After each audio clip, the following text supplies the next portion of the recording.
7h33, la guerre en Ukraine et la défense. C'est justement avec ce chapitre qu'Emmanuel Macron a démarré la présentation de son programme électoral hier. Une conférence de presse de 4 heures devant plus de 300 journalistes. Réforme du RSA, plein emploi en 2027 et retraite à 65 ans. Un projet estimé à 50 milliards d'euros par an avec des chantiers prioritaires.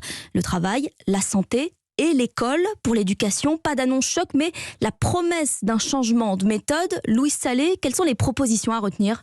Eh bien, premièrement, des professeurs mieux rémunérés. Mais attention, pas à n'importe quel prix.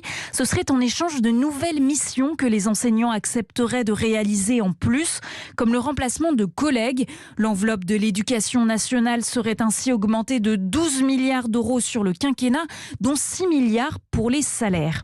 Deuxièmement, Emmanuel Macron veut réformer les lycées professionnels. L'idée est de cibler les besoins en emploi sur chaque territoire et rapprocher les entreprises locales des lycéens pour une insertion professionnelle qui soit plus efficace. Enfin, le candidat revient sur la réforme du lycée qu'il a lui-même souhaitée. Il désire mettre plus de mathématiques dans le socle commun.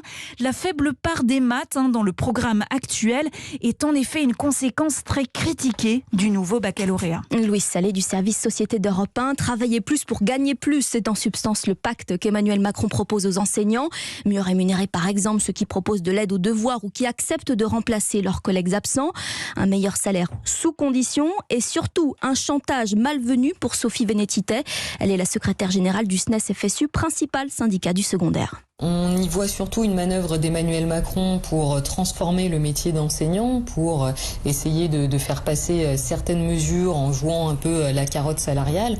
Aujourd'hui, on sait que nos métiers sont mal payés, qu'il y a une urgence, c'est de les revaloriser, de manière générale. On sait qu'il y a notamment un enjeu à recruter davantage. Aujourd'hui, le métier n'attire pas et ce n'est pas en alourdissant la charge de travail, notamment dès le début de carrière, qu'on va attirer plus de monde.